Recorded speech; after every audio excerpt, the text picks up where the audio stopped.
D'où je viens, où je vais. De sa naissance à sa mort, l'homme.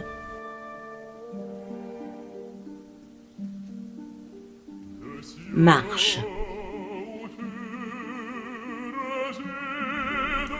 Mais vers où?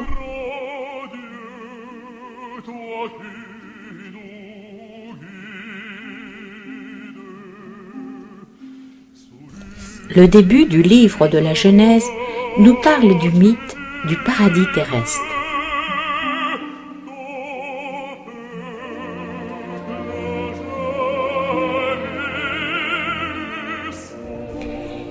Mais en mangeant le fruit de la connaissance, l'homme sut qu'il était mortel.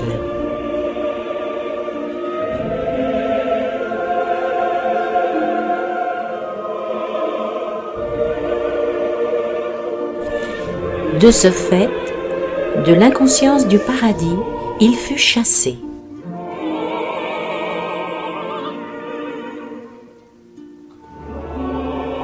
La terre devint pour lui dangereuse. Berger et nomade, cultivateur et sédentaire, la querelle des hommes pour la terre commença.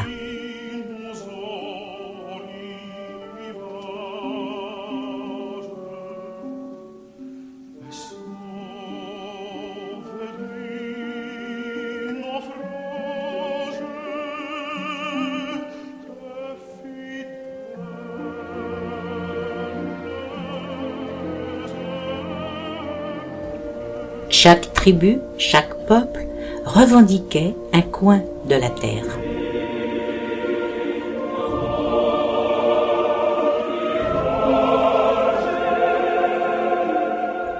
Un peuple en chasse un autre et c'est la guerre.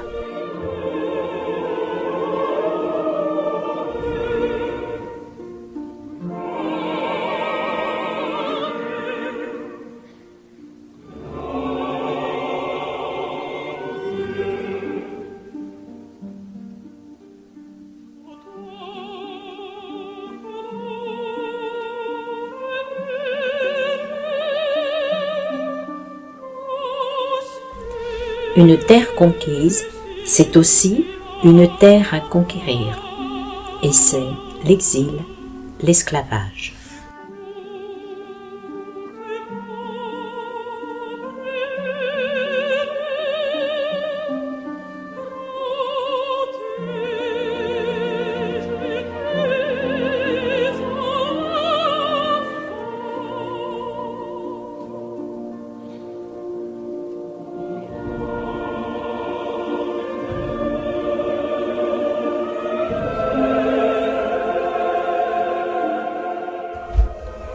Alors, l'homme rêve.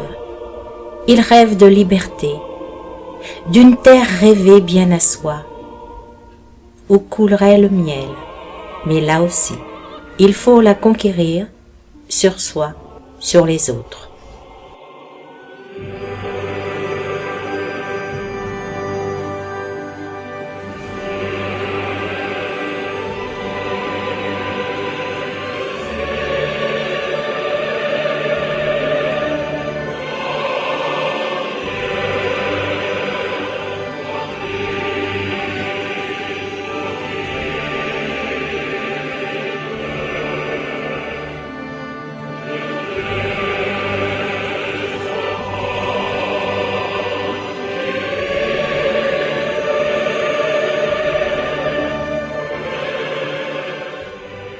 Et si la terre promise par Dieu à Abraham n'était pas une conquête extérieure, mais intérieure, une terre, un royaume au cœur de soi.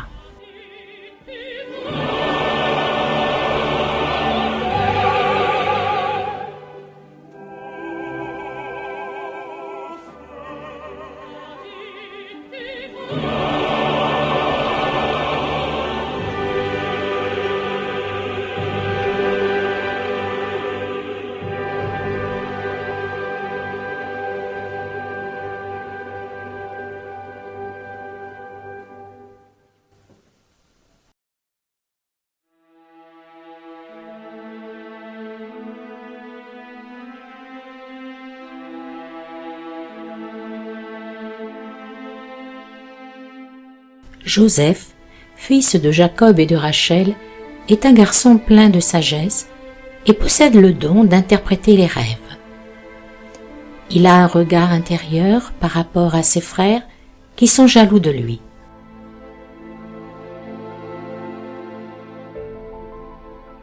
Un jour, ils le jettent dans un puits et veulent le tuer. L'aîné des frères intervient et ils le vendent alors comme esclave à des Ismaélites qui le vendent, eux, en terre d'Égypte.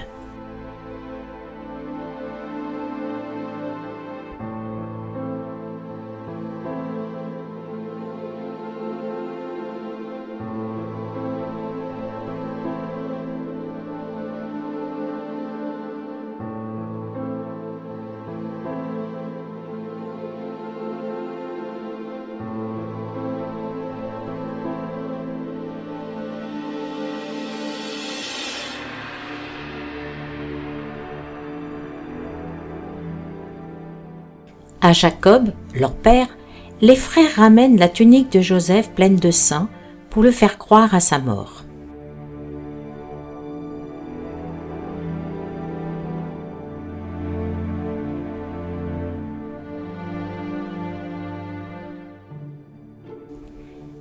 Joseph vit dans la maison de son maître Putiphar, qui rapidement reconnaît ses mérites et le met à la tête de sa maison.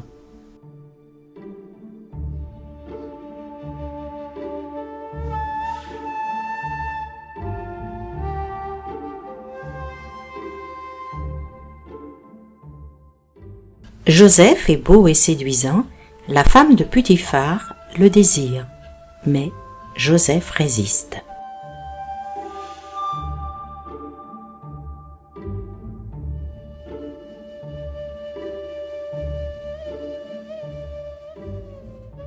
Dépitée et vexée, la femme de Putiphar accuse alors Joseph de tentative de viol.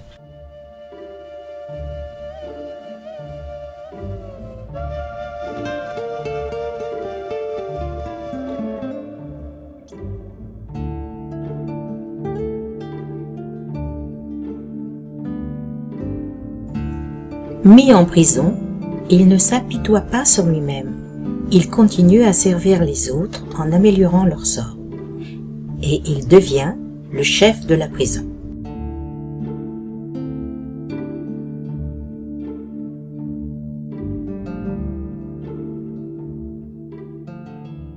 C'est alors qu'il interprète les songes de deux fonctionnaires du Pharaon. Les rêves se réalisent. Le Pharaon a deux rêves qui le troublent. Pharaon convoque Joseph qui explique les deux rêves.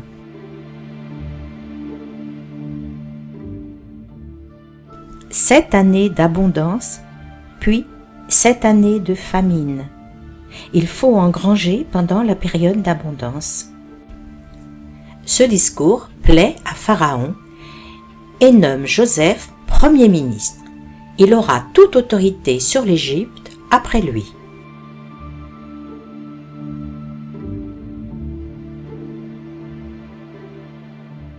Il épouse l'Égyptienne Asnath, fille du grand prêtre, qui lui donne 2 fils, Manassé et Éphraïm.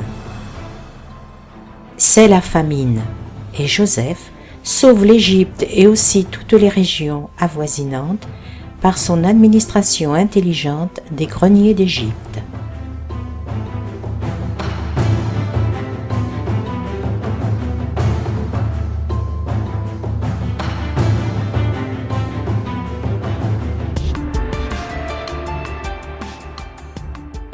Joseph voit arriver un jour ses frères qui ne le reconnaissent pas.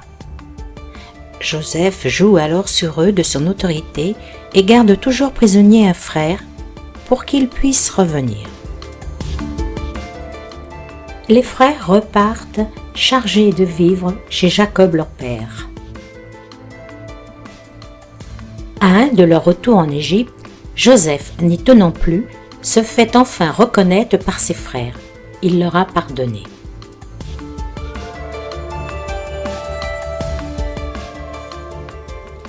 Jacob alors descend en Égypte avec sa tribu et retrouve Joseph vivant.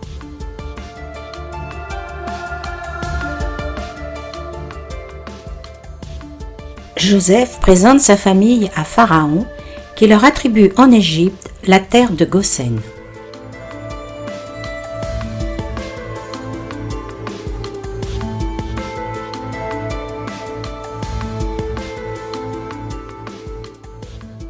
Jacob, avant de mourir en Égypte, bénit les 2 enfants de Joseph, les faisant ainsi appartenir au peuple hébreu.